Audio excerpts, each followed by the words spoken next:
Week 6 is here. We've got another game between the NFC East opponents, one that happens to be the favorite team of one of our contributors here this evening. We're going to talk about the Eagles and the Giants coming up after this.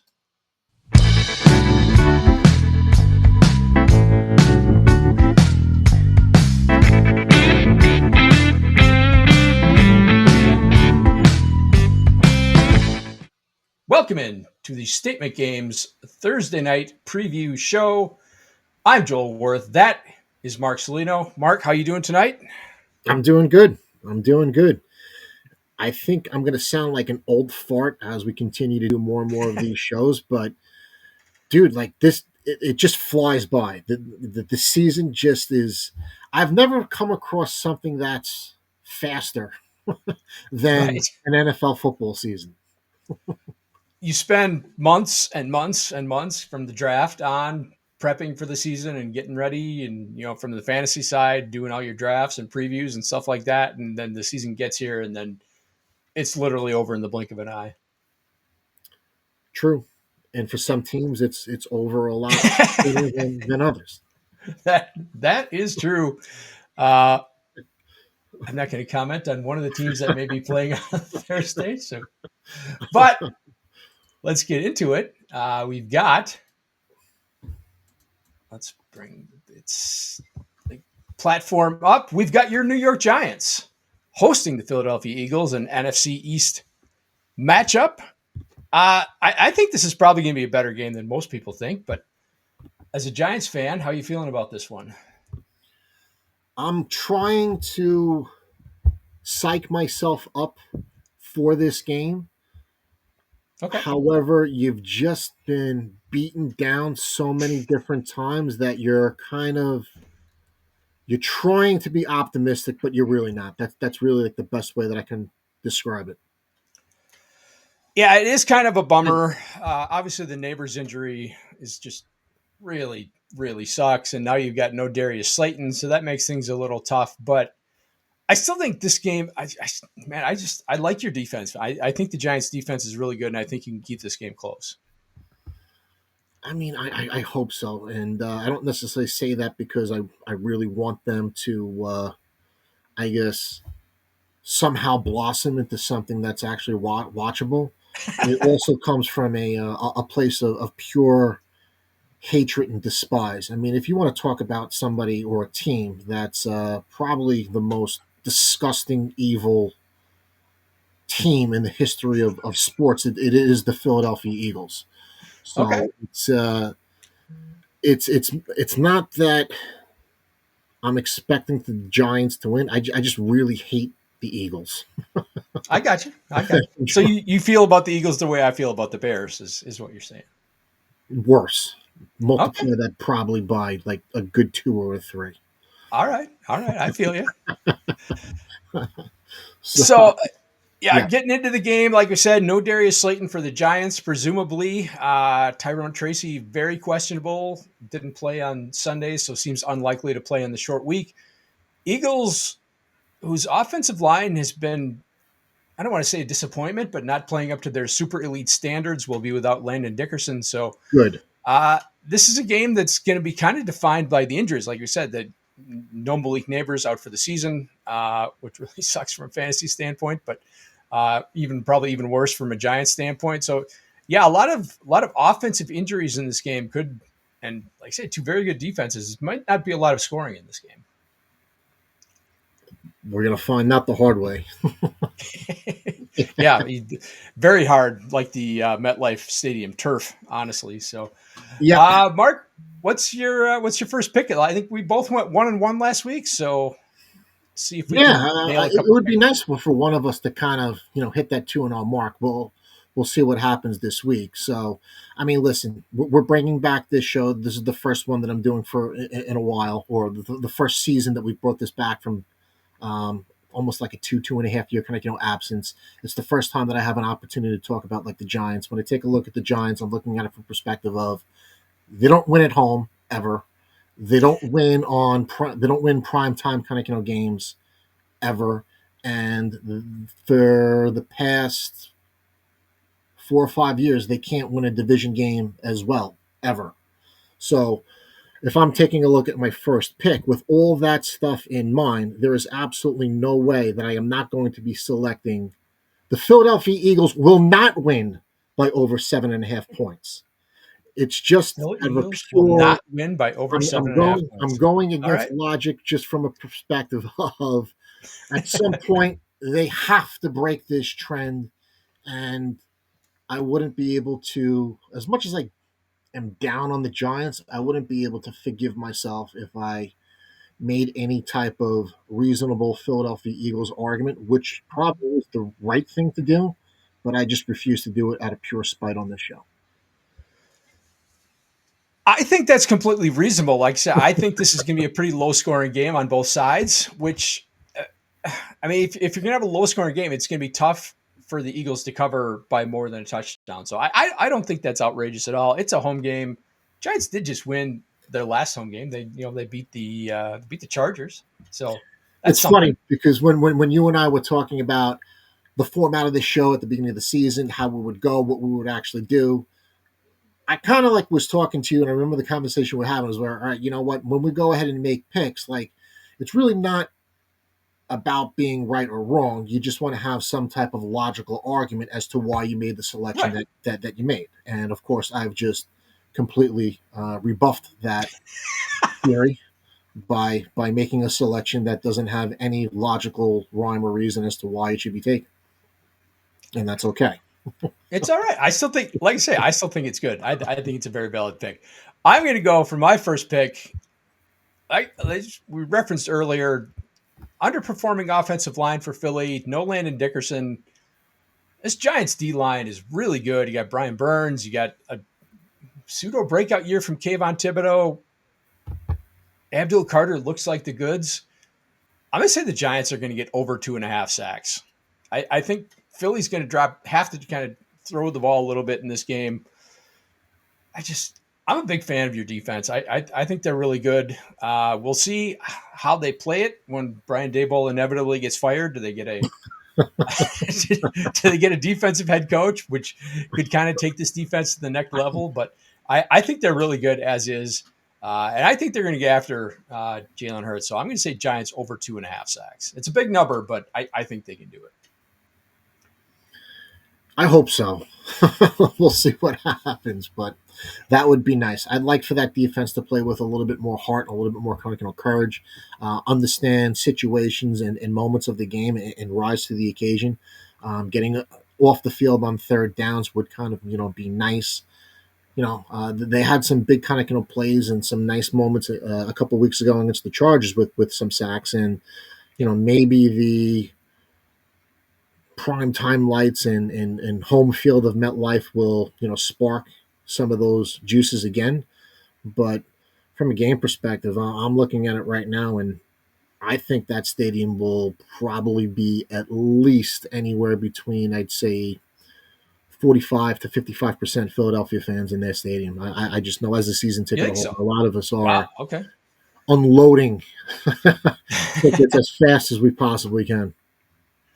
All right. I guess I'm surprised by that, but yeah, I'm not as familiar with the rivalry and how things play out in the New York, New Jersey metropolitan area. So you have A a lot better of the feeling about that than I do. diehard Giant fans, like we love like the 1 o'clock Sunday games.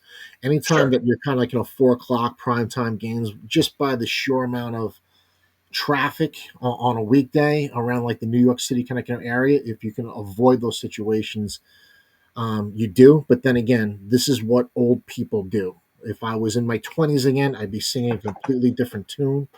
But since I'm old, grumpy, and tired, this is the reaction that you get.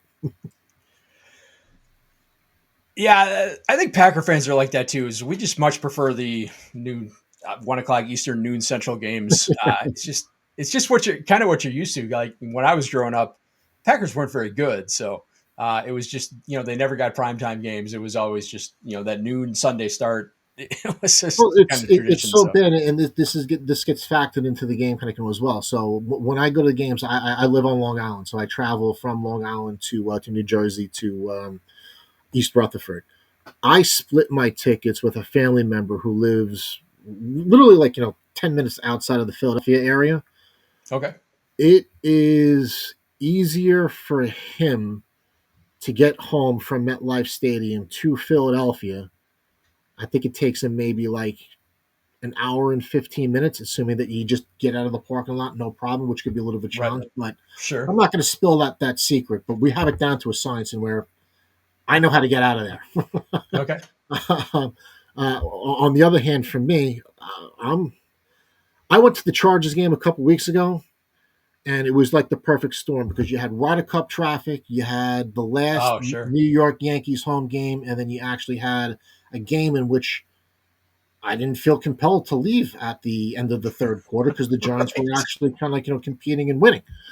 So at the end of that game, it took me like a good 2 hours and 45 minutes to get home to my house in Long Island. Meanwhile, my cousin was back in the Philadelphia area in less than an hour and 15.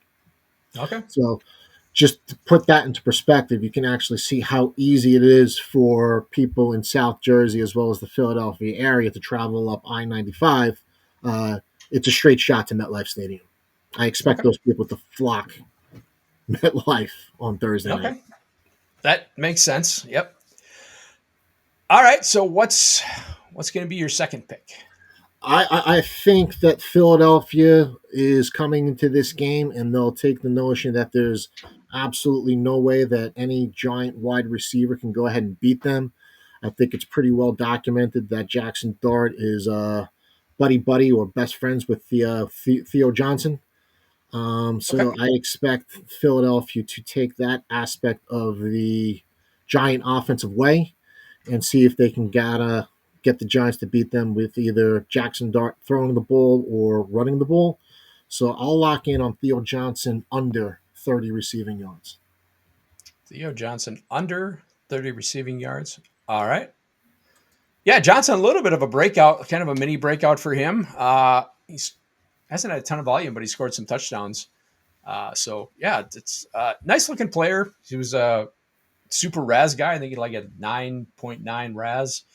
So an elite athlete coming out of Penn State via Canada. he had to try out since he was a Canadian high school kid. So yeah, probably going to take a little bit of time for him to develop. So it's encouraging to see him doing things early in his career. But yeah, this is a tough defense for against tight ends. They're very good covering the tight end. Fangio defenses usually are, and they've got very good linebackers. Obviously, Zach Bond, and they've got guys who can carry a tight end. So yeah, I think that's probably a good call. And like we said, no Malik Nabers, no Darius Slayton. It's Wan'Dale Robinson, and what else is there for Jackson Dart to throw to? So yeah, I think that's probably. I think they will certainly try to take that down. I'm going to go along the same vein, just because again it's a Fangio defense. They don't really have without anyone other than Wan'Dale Robinson and the tight end. They just don't have anyone who can really stretch the field. And Fangio defense is famously too high, cover two, Tampa 2-ish defenses that just want to take the explosives away and make you just complete long drives to be able to score. So I'm going to take Jackson Dart longest pass under 20 yards. I think for that to go over, it would have to be kind of a yards after the catch kind of thing, and that's kind of exactly what this defense is designed to take away. So I just don't know who's going to start at receiver. The rookie Bo Collins. I just don't even know. So yeah, just really tough to see any kind of explosive coming. Yeah, I could see Wan'Dale Robinson getting a bunch of 14 targets or something like that, just because he's really the only experienced receiver they have. But I just don't think there's going to be any ADOT to that. I don't think there's going to be any kind of downfield aspect to the Giants offense. I mean, maybe Scatterbo breaks something out of a Exactly. I mean, that's out of the what it would have to be. I think. Yeah. Fine, but you're right. I don't think Philadelphia will be worried about any type of deep threat by like the Giants. I think the Giants will almost have to play almost like a perfect game on offense, and where slowly but surely, very methodical, moving the ball kind of down the field. And I think that's going to be an extremely tall task for them to go ahead and do, as you've seen. Ironically, like I don't think the Giants played that bad of a game on offense against the Saints last week. It's just when the mistakes happen, they The happen in turnovers, yeah. pieces, and they Yep. go from there. But they moved the ball really well against the Saints last week. But then again, everybody moves the ball really well against the Saints. So, Yep. but it was good to kind of see 2 weeks in a row and where there was some type of semblance of an offense for the Giants 2 weeks in a row. But it really showed its ugly head last week. How much of an impact the Nabers injuries will have on this team moving forward. Yeah, really, really disappointing. Just such a bummer of an injury, but it happens. It's the league. It's what happens. But such an exciting young player, one of the funnest players in the league to watch. He was a huge favorite of mine coming out of the draft, and just hate losing a guy like that to injuries. Just like I'm not a Giants fan, but he's one of my favorite players to watch. So, yeah, super bummer there. And Jackson Dart's been really. He's been impressive. He's been better than I thought he was going to be. So, just as a football fan, kind of looking forward to see what they could do there. But we're not going to be able to see that this year, which is really unfortunate. Yep, we'll see. We'll see what happens. So that's it for this week. We got the Giants. Last week we had the overtime game. Very exciting. 26, Yeah. 26-23. A lot of points in that one. Some questionable strategy at the end.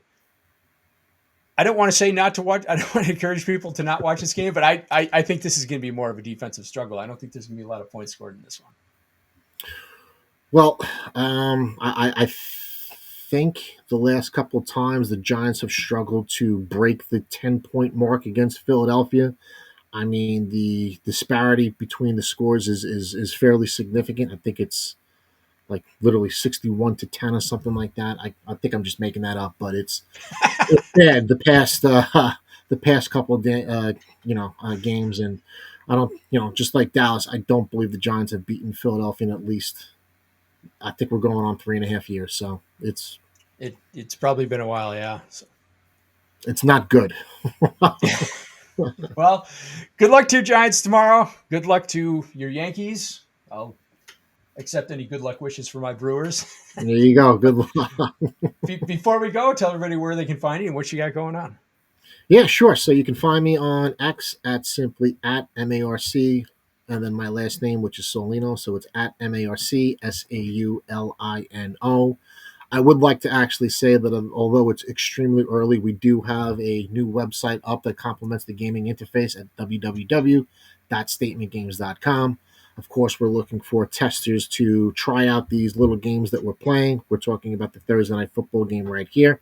So same offer as last week. If anybody could actually go 9 for 10 with their picks and they subscribe to this YouTube channel, drop a comment in the comment section with what their top pick kind of is. And if at least they go 9 for 10 with their picks, I will be happy to PayPal or Venmo you $100. And then also on the site, if you click on the upper right-hand corner of the gaming interface, you can actually see that we have the leaderboard populated as well. So, although you're behind a little bit of the 8 ball if you try getting involved with the leaderboard right now. However, if you could crack the top of the leaderboard for the month of October, the leaderboard simply just tracks the number of wins that you've been able to accumulate over the course of a given month. Come in first place on the leaderboard for October. I will also be happy to Venmo or PayPal you another $100. Yeah, awesome stuff there. That's very cool. So, yeah, check out the site at statementgames.com or playstatementgames.com. Get involved, make your picks for the games, and very generous offer from Mark there. So, yeah, check it out. It's and again, we're looking for people who can test this. We want to test Get stuff and break feedback, stuff, yeah. and Yep. get that feedback and see what you can find. Get under the hood and tighten those nuts and see if they break or not. So.